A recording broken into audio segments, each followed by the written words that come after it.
Este material tiene el propósito de introducirnos al estudio de la palabra de Dios. Le invitamos a congregarse con nosotros.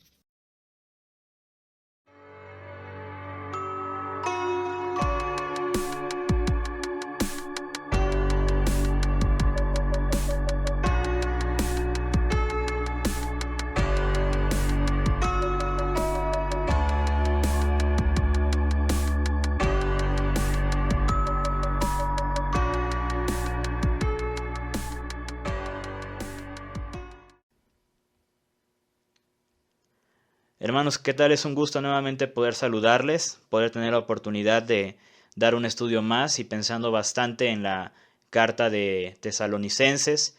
Es muy importante entender qué es lo que en esta carta tiene como propósito para cada uno de nosotros como creyentes. Y aún así, si estamos en ese camino de conocer al Señor, qué es lo que realmente el Señor pide de cada uno de nosotros y cuál es la manera en la que el creyente se debe de estar conduciendo. Y recordemos que en esta carta aborda cuestiones de una manera particular porque es un informe que, pues después de que Pablo envía a Timoteo a la iglesia, recordemos ahí en versículos anteriores, en el 3, 2, dice que Pablo y otros colaboradores enviaron a Timoteo a la iglesia de Tesalónica, y en el versículo 6 menciona que Timoteo regresa con Pablo y sus demás colaboradores a dar las noticias, pero también a dar las cuestiones que estaban enfrentando en la iglesia.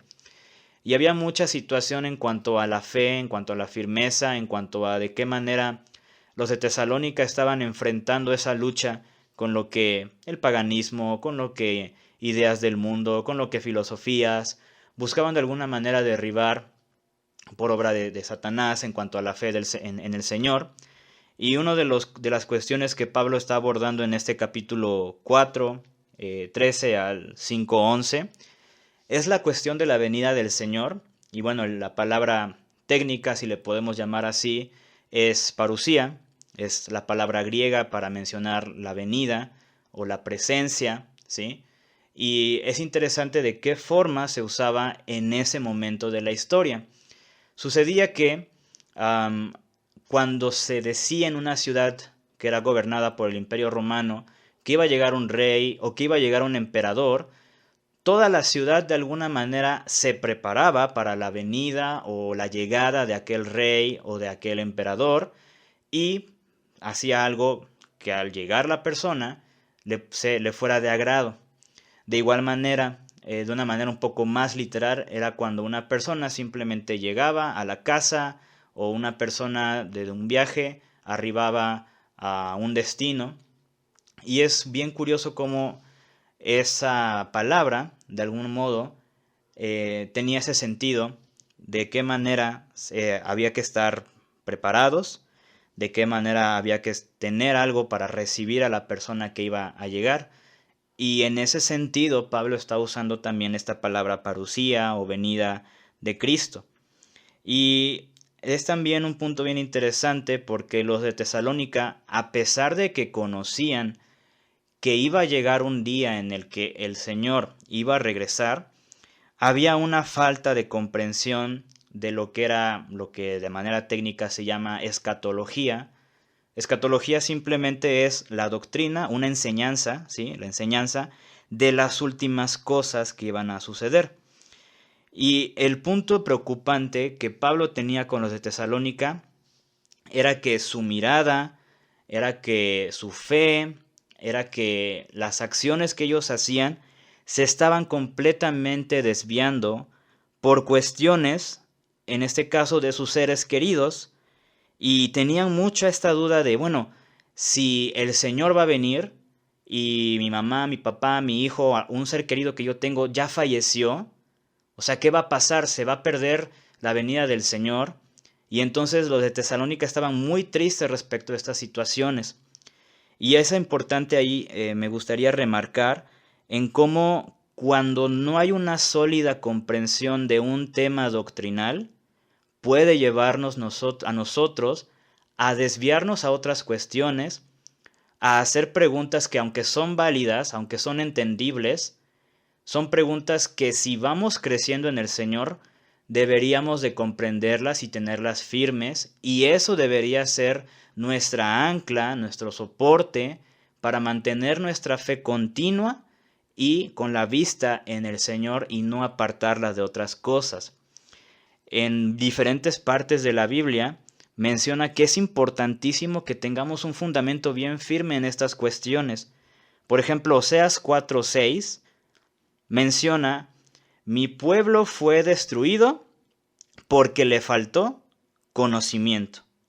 Por cuanto desechaste el conocimiento, yo te echaré del sacerdocio, y porque olvidaste la ley de tu Dios, también yo me olvidaré de tus hijos. Y en otra parte, tal vez un poquito más reciente de lo que hemos estudiado, en Hechos capítulo 18, versículo 24 al 26, recordemos cómo cuando Apolos llega a esta iglesia en Éfeso, empieza a predicar, empieza a compartir, pero comparte algo, un bautizo que era solamente el bautismo de Juan. Sin embargo, hacía falta que él conociera del Señor y que él conociera realmente cuál es el bautizo que en ese momento ya habían recibido, que era el del Espíritu Santo. Y por eso Priscila y Aquila le toman aparte, y dice la Biblia que le expusieron más exactamente el camino de Dios. Entonces, es importantísimo, hermanos, que lo que vamos a estar estudiando, nosotros lo repasemos, tomemos nota y lo tengamos bien en claro de qué manera esta doctrina, esta enseñanza, debería de causar en nosotros, como creyentes, una firme esperanza para seguir en ese camino delante del Señor. Ahora bien, la situación, como habíamos mencionado, era particular, y el primer punto que Pablo aborda antes de terminar el capítulo 4 es consolar a los de Tesalónica, y más adelante en el capítulo 5 es animar o alentar a los congregantes. Entonces son dos propósitos: consolar y después animar. En otras palabras, era primero de consolar, era superar la tristeza que estaban pasando los de Tesalónica, cuando dice el versículo 13 en el capítulo 4: tampoco queremos, hermanos, que ignoréis acerca de los que duermen. Es una forma para, de alguna manera, decir que fallecían. Se hablaba de que dormían. Y dice: para que no os entristezcáis como los otros que no tienen esperanza. Estaban tristes los de Tesalónica por sus seres queridos. Y Pablo escribe la razón por la cual no deberían dejar que esa tristeza les consumara a ellos. Y menciona, ahí dice, los que no tienen esperanza. Y eso tiene mucho que ver con lo que leemos, por ejemplo, en qué circunstancias es necesario dar aliento. Bueno, esa es una de ellas. ¿Quién de nosotros no ha pasado un momento triste? ¿Quién de nosotros no ha pasado un momento agobiante? ¿Quién de nosotros no ha pasado un momento de mucha presión o incluso de depresión? O situaciones en donde nuestras emociones parecieran desbordarse y controlar nuestras acciones, y sin darnos cuenta dejamos de lado la mirada que deberíamos tener en el Señor. Bueno, ahí Pablo apela a que ellos no tenían que olvidar su esperanza. La cuestión era, pues bueno, no sabían qué había pasado con sus seres queridos, fallecidos, antes de la parusía, o sea, antes de la venida del Señor. Y entonces de esta manera la fe de los de Tesalónica debía saber que Dios traería a los que murieron en Jesús. Perdón, a los que murieron en Jesús los tenía que traer, es decir, no se iban a quedar perdidos. Más adelante vamos a leerlo. Sino que serían también llevados de igual manera los que vivían como los que ya habían muerto o los que ya habían dormido. Iban a participar de lo que textualmente ahí menciona como un arrebatamiento. Dice, en el versículo 15 dice, por lo cual os decimos esto en palabra del Señor, que nosotros que vivimos, que habremos quedado hasta la parusía, hasta la venida del Señor, no precederemos a los que durmieron. En otras palabras, no nos adelantaremos a los que durmieron. Entonces ellos pensaban que la persona, para recibir al Señor, la persona tenía que estar viva. Y es una cuestión que más adelante, en segunda de Tesalonicenses, capítulo 2, va a estar abordando Pablo porque lo va a mencionar. Dice: respecto a la venida del Señor Jesucristo, os rogamos que no os dejéis mover fácilmente, y dice, en el sentido de que el día del Señor está cerca. Entonces, ese era un punto bien importante que los de Tesalónica tenían que tener bien firme y bien arraigado. Ahora, me gustaría de una manera rápida mencionar una situación que puede ser que en algún momento la hayamos escuchado, pero que es importante nuevamente que la examinemos a la luz de lo que enseña la Biblia y a la luz de lo que a lo largo de los años ha pasado. Me gustaría hablar rápidamente de esta palabra que es arrebatar o arrebatamiento. En el griego es una palabra que se llama harpazo, ¿sí? Y es un evento sobrenatural. Literalmente, harpazo significa tomar, arrebatar de la mano, llevarse rápidamente, llevarse algo con fuerza o con violencia, robar o capturar. Son las formas en las que se puede traducir de acuerdo al contexto. Ahora bien, hay una situación aquí porque en algún momento yo he escuchado que muchas veces se menciona la palabra raptar o rapto en concerniente a esa situación. Y la situación de por qué se ocupó esa palabra y por qué el día de hoy ya es como que un punto de división o de tal vez debate, sucede porque, recordemos, la Biblia se escribe, el Nuevo Testamento se escribe en griego, luego del griego se hace una traducción al latín en el siglo IV, que es la Vulgata, y esa palabra harpazo se traduce como rapiemur, ¿sí? Y lo que sucede es que esa palabra en latín, en español, algunos la empezaron a traducir como raptar o rapto, que simplemente es arrebatar. Entonces, desde un punto muy literal en cuanto a la crítica textual, harpazo, arrebatar o raptar es una manera en la que la palabra se va transliterando.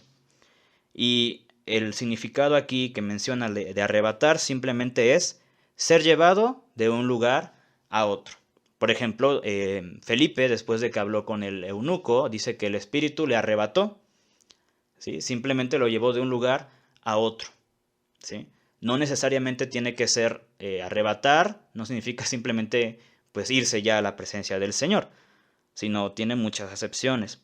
O la otra, que es la con la que se usa más común, es llevarse de la tierra al aire. Y al aire pues se refiere a la presencia del Señor.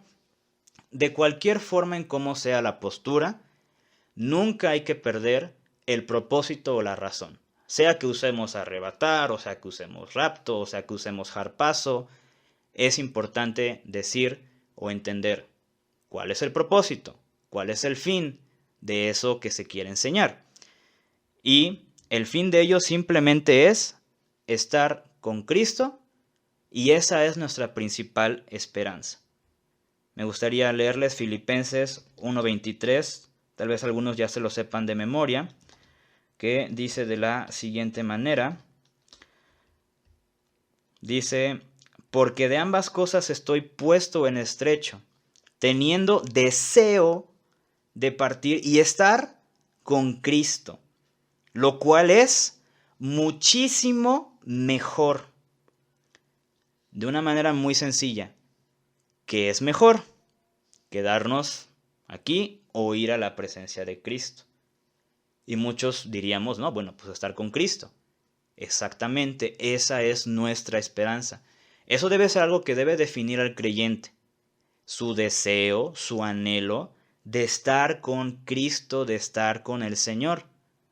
Y en ese deseo, cual sea la circunstancia o la forma en que se dé, el creyente siempre va a estar anhelando la esperanza que tiene de vivir una eternidad con el Señor.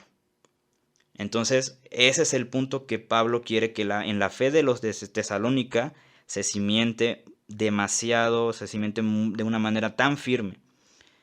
Y de alguna manera lo que en Tesalonicenses se nos busca remarcar y ver es que cuando leemos de qué manera sucede esa secuencia, si podemos llamarle así en esos versículos, pareciera ser que el texto nos dice, en los versículos del 15 al 17, dice: los que hayamos quedado, no precederemos a los que durmieron, versículo 16, porque el Señor mismo, con voz de mando, con voz de arcángel, y con trompeta de Dios, descenderá del cielo, y los muertos en Cristo resucitarán primero.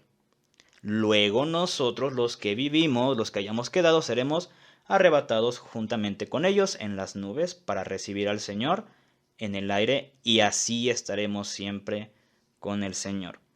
Entonces, de alguna manera, Pablo da la ilustración de que los muertos en Cristo resucitan primero, y una vez que son resucitados son arrebatados, y después los que queden vivos cuando el Señor venga van a ser también arrebatados juntamente, ¿sí? Juntamente son arrebatados. Y bueno, es un momento que, aunque mucho nos imaginamos o nos queremos ponernos a pensar, puede haber muchas teorías, pero nunca perder de vista el motivo principal: estar con el Señor. Y bueno, en ese momento no indica que una vez que ya están con el Señor van a regresar, sino simplemente es ya estar en la presencia del Señor. Y bueno, es esencial entender ese propósito de la venida del Señor, de la parusía, y enlazarlo con algo que también hemos visto recientemente en escuela dominical, que es vivir en piedad. Me gustaría que, si es que están habilitados los comentarios de YouTube o del dispositivo en donde usted reciba este estudio, pudiera compartir para usted qué es vivir en piedad o qué significa esta palabra piedad, porque nuevamente son palabras que como creyentes tenemos que tener bien definidas, bien arraigadas, bien entendidas en su concepto. Creo que una muy común que usamos mucho, al menos en la iglesia donde nos congregamos, es practicar la presencia de Cristo. Y en su momento debo admitir que me costaba mucho entender qué significaba. Y poco a poco, conforme se fue dando el estudio, conforme fui buscando de qué otras maneras se podía definir, encontraba una que me esclareció bastante, me quedó más claro el concepto. Y vivir es una vida, es una conducta, es un comportamiento que es el correcto y es el agradable y es el digno que se debe de tener delante de Cristo. Es un distintivo que debe hacer identificar al creyente. Y abarca que las cosas que yo digo profesar en fe, lo que yo digo creer en Cristo, se demuestra a través de mis acciones. Que si yo digo que por creer en Cristo yo muestro amor con el prójimo, yo muestro amor delante del Señor, o yo lo amo con toda mi mente, mi corazón, mi alma, mis fuerzas, mis acciones le den el sustento. Mis acciones lo demuestren. No habrá un mejor ejemplo que las acciones. Y es un punto que Pablo toca muchas veces en sus cartas. Tal vez no lo llama en todas las cartas piedad, pero sí es algo que de manera repetitiva la Biblia remarca de qué manera Dios establece órdenes, Dios establece conductas, Dios establece mandamientos, pero es para que nuestra conducta se regule y sea la correcta y agradable delante del Señor. Y es algo que tenemos que tener bien en mente, y es precisamente lo que la pregunta 5 menciona. Dice: ¿qué métodos, funciones o actividades se deben planear al respecto de lo que es dar aliento, de lo que es dar ánimo? Y es precisamente eso. Una forma es el hacer ver a la persona cuál es el camino correcto que debe de seguir en el Señor. Si ciertamente es normal que sintamos tristeza y demás cosas que había mencionado anteriormente, bueno, ¿de qué manera las superamos? ¿De qué manera las vamos a sobrellevar y vamos a volver a tener nuestra mirada en el Señor, y una es esa vida de piedad.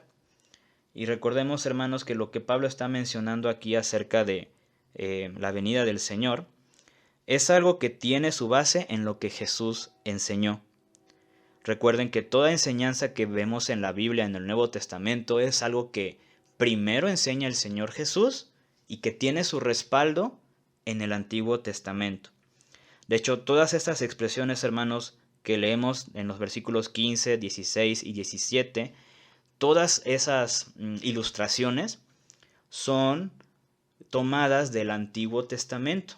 En los libros proféticos leemos la venida del Hijo del Hombre en las nubes, leemos el sonido de trompeta, y recordemos, hermanos, que no nos afanemos tanto en querer saber cuándo precisamente va a venir el Señor, ni mucho menos en entender completamente de qué forma y qué acciones son las que van a haber cuando sea eso. Porque el mismo Señor Jesús dijo que su venida más bien, iba a ser como ladrón en la noche, es decir, sin que tú lo esperaras. Y veamos cómo, estoy buscando aquí la cita, Mateo 24, 29, el Señor Jesús menciona: inmediatamente después de la tribulación de aquellos días, el sol se oscurecerá. Bueno, son las señales que da. Versículo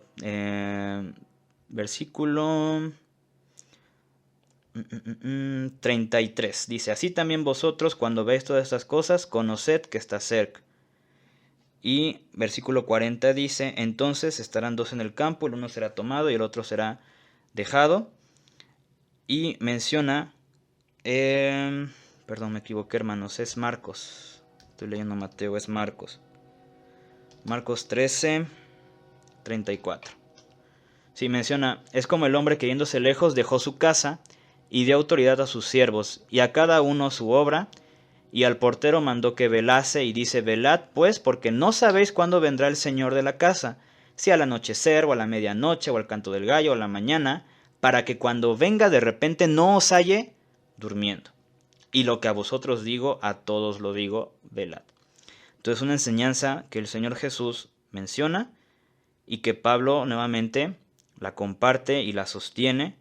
Y vean que el propósito hasta el final de todo eso es que los de Tesalónica tuvieran su convicción en que el Señor iba a regresar, en que es una promesa que Él va a cumplir, y que si el Señor iba a regresar y nadie se iba a perder de esa venida, los de Tesalónica no tenían que preocuparse por sus seres queridos, sino preocuparse porque su vida, su testimonio, su forma en la que ellos profesaban piedad fuera la correcta.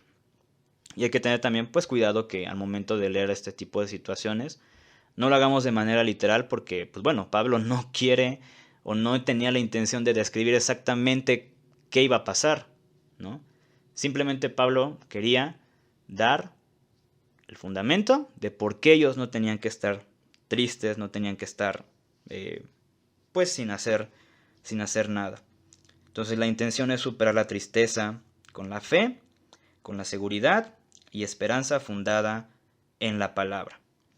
Y de manera rápida, creo que por las fechas es algo que muchos de nosotros tal vez nos enfrentamos en familias, tal vez cercanas, lejanas, no lo sé, o amigos del trabajo, cuando estas fechas del Día de Muertos presentan ellos una esperanza muy diferente a la que menciona el Señor. Y es importante saber de qué forma nosotros podemos consolar y animar a esas personas, porque ciertamente, a pesar de que esta carta es dirigida a creyentes, es importante ver de qué manera nosotros, con esa esperanza que tenemos, podemos también compartir el Evangelio, compartir nuestra esperanza y llevar a una persona a los pies del Señor. Y es algo que pensaba también bastante al momento de este estudio. Entonces, de alguna manera es asimilar una nueva forma de vida en el mundo en el que se vive. Para los de Tesalónica no era sencillo adaptarse a un modo de vida totalmente diferente, venían del paganismo, venían de una situación completamente distinta o del judaísmo algunos, y ciertamente para nosotros es algo que enfrentamos de una manera cotidiana, de una manera muy real, pero que recordemos, hermanos, a pesar de que el mundo, a pesar de que lo que escuchamos que allá afuera es algo entre comillas normal, nosotros tenemos que recordar que nuestra forma de vida es una vida en Cristo. Y aquí me gustaría que nosotros pudiéramos reflexionar en lo siguiente. Cuando leemos de qué manera Pablo habla acerca de la parusía, de la venida del Señor, ¿qué pensamos nosotros? Porque ciertamente hay muchas personas, y tal vez en algún momento lo hemos pensado, el Señor tarda mucho. Dijeron que en el año 2000 iba a venir el Señor. Dijeron los mayas que en el 2012, ¿no?, iba a ser el fin del mundo. Y todo ese tipo de especulaciones por querer encontrar de qué forma se va a acabar todo, cuándo va a ser los días finales, etc., no hacen otra cosa más que desviarnos. Y aquí Pablo busca hacer ver que en los de Tesalónica la venida del Señor debe ser algo que ellos siempre tengan presente. ¿Y cuántas veces nosotros pensamos, cuántas veces nosotros consideramos incluso que el Señor pronto viene, que su venida está cerca? Porque ciertamente un creyente que piensa que la venida del Señor se atrasa es algo de mucha precaución, de mucha preocupación, de mucha alerta. Porque entonces, ¿de qué manera esa persona se va a preparar? ¿De qué manera esa persona se está preparando más bien? ¿Cómo lo va a encontrar el Señor?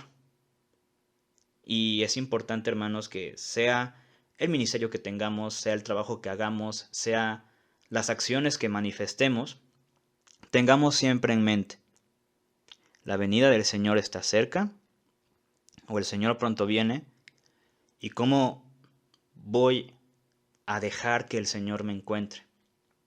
Relajándome, no haciendo ese ministerio o ese servicio,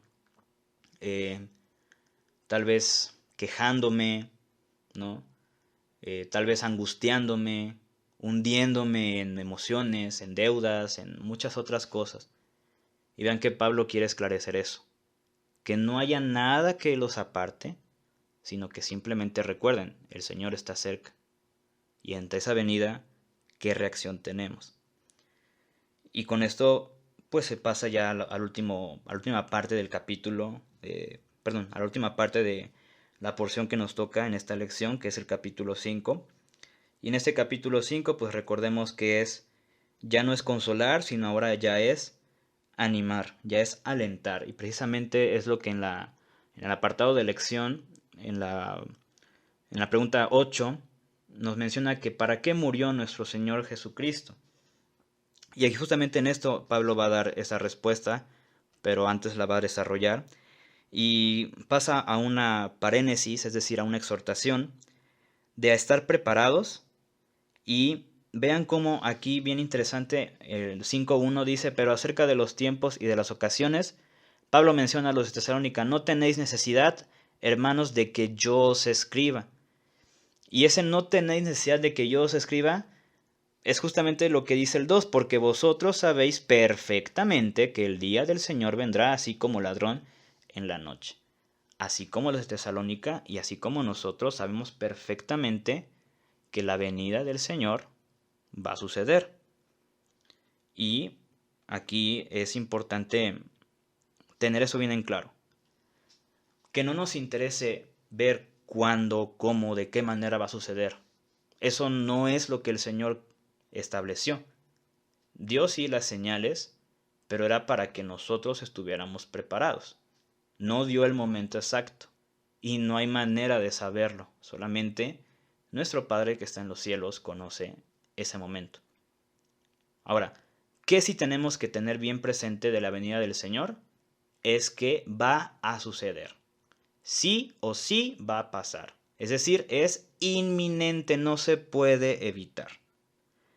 Y en esa situación, nuevamente, pensemos, ¿cuál es mi reacción cuál es mi parecer, pero más profundamente me gustaría remarcar que, pues ciertamente, sabiendo que el Señor viene, ¿sí? ¿Qué me va a tocar a mí recibir? Porque bueno, la venida del Señor para los que han puesto su fe en Cristo y para los que se han mantenido en la fe y no han apostatado, van a pasar una eternidad con Dios, con el Señor. Pero, ¿qué va a suceder con aquellos que no? ¿Qué va a suceder con aquellos que no lo aceptaron, lo rechazaron o renunciaron a esa fe? ¿Qué les va a esperar? Y ciertamente es un juicio. Y ahí en ese mismo capítulo, el 5, leamos cómo menciona en el versículo 3 dice, entonces vendrá sobre ellos destrucción repentina, como los dolores a la mujer encinta, y no escaparán. Y aquí es el punto que hemos de también reflexionar. Cuando el Señor venga, ¿me alegraré o me entristeceré? Es decir, ¿es un gozo para mí o es una amenaza? ¿Sí? Amenaza en el sentido de que lo que me va a esperar va a ser juicio, si es que no acepté al Señor o si es que mi vida no la puse yo en manos del Señor y viví conforme a lo que Él mencionaba. Y ante eso está la necesidad, el contraste que usa mucho Pablo. Por eso Pablo menciona del 4 al 8 estos dos contrastes. Por un lado usa hijos de luz, hijos del día, y lo contrasta con las tinieblas. Usa personas que están despiertas y lo contrasta con los que están dormidos. Usa personas que están embriagadas o borrachas y los contrasta con aquellos que son sobrios. ¿Sí? Y luego dice, pero nosotros que somos del día, versículo 8, seamos sobrios, habiéndonos vestido con la coraza de fe y de amor y con la esperanza de salvación como yelmo. Entonces, es algo que tenemos que tener bien en mente en cómo nuestra vida le pertenece al Señor. Y si es propiedad del Señor nuestra vida, estar expectantes a ese momento. Y viene la última parte, que es la vida cristiana, que es el hecho de tener un dominio propio de las diferentes acciones que hacemos. Es si en mi vida hay algo que a través de lo que ahorita que hemos leído necesita ajustarse, necesita cambiar, ¿qué es lo que debo de hacer? Si me quiero preparar y si anhelo y estoy expectante a que el Señor venga, pero sé que hay algo que cuando el Señor venga me dice no, entonces, ¿qué tan dispuesto estoy a cambiarlo, a corregirlo, a hacerlo de alguna manera que sea digno delante del Señor? Obviamente no en mis fuerzas, sino en lo que el Señor me puede dar a mí para vivir de una manera correcta y digna. Entonces, vean cómo toda esta lección nos manda a siempre estar preparados para la venida del Señor, a darme cuenta que necesito velar, ¿sí? Estar atento a todo lo que haga. Y yo pensaba en que no nos haya el Señor como sonámbulos, porque bueno, un sonámbulo es alguien que pareciera ser que está despierto, pero en verdad duerme.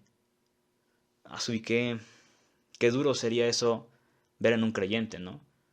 Porque sería ya algo tibio, sería ya algo ni para acá ni para allá, sería claudicar entre dos pensamientos, y eso no hay intermedios con el Señor. O estás despierto, expectante a su venida, o estás dormido y no vas a encontrar esa esperanza. Entonces, no ser sonámbulos, vamos a llamarlo así, y que cada elemento o concepto cristiano sea claro y evidente en nuestras vidas. Y la motivación que nosotros tenemos es nuestra salvación. Es el destino que vamos a tener con el Señor por la eternidad. Y finalmente, también como miembros de la iglesia, hermanos, una especial preocupación de que entre nosotros nos ayudemos mutuamente. Pablo mencionaba a los de Tesalónica: alentaos los unos a los otros con estas palabras acerca de la venida del Señor. Y Pablo termina el 5:11 diciendo: por lo cual animaos unos a otros y edificaos unos a otros, así como lo hacéis. ¿Para qué murió nuestro Señor Jesucristo? No es únicamente para darnos esa vida eterna y esa esperanza, sino para que también nosotros como hermanos nos alentemos, nos animemos, nos edifiquemos unos a otros. Y de esa manera cumplir la vida en piedad que el Señor merece que nosotros demostremos. Y una manera en la que podemos cumplir esa vida en piedad es la parusía, la venida del Señor. Eso va a animar a nosotros y nuestra conducta a un comportamiento digno de Él. Y qué hermosa lección tenemos el día de hoy, hermanos. Qué grande compromiso también tenemos unos a los otros. Y por ello, hermanos, nunca pensemos o desechemos algún consejo, alguna exhortación que nos dan. Preocupémonos si es que vemos a alguien o no lo hemos visto, y alentémonos unos a los otros. Y bueno, hermanos, esto es lo que me gustaría compartirles, algo que el Señor me dio la oportunidad de tener, de estudiar, y de también a través de estos momentos el poder alentarlos, el poder edificarlos, y espero que esto pueda ser de bendición para todos. Vamos a orar. Te damos gracias, Señor, por tu palabra. Te damos gracias por lo que en ella encontramos, y qué hermoso consuelo es el que entendamos que tu venida está cerca, pero más aún, Señor, el propósito. Más aún, Señor, de qué manera nosotros tenemos que estar preocupados en nuestra vida, preocupados en qué es lo que te ofrecemos a ti. Y Señor, ayúdanos a que tu venida sea una forma más, una motivación más en la cual nos abstengamos del pecado, nos abstengamos de acciones que son incorrectas, y aceptemos y entendamos y conozcamos, Señor, fortalezcamos nuestra fe en ti con aquello que es agradable delante de tu presencia. De qué manera superar una tristeza, de qué manera superar una tribulación, una angustia, de qué manera alentar a alguien, de qué manera nuestra fe hacerla digna de ti, Señor. Y te rogamos para que sea algo con lo que pensemos y llevemos en el corazón, y sea algo que día a día, Señor, nos motive a darte a ti la gloria y la honra, y a poder entregarte todo nuestro corazón, nuestra alma y nuestra mente y nuestras fuerzas. Te agradecemos y te lo pedimos en el nombre del Señor Jesús. Amén.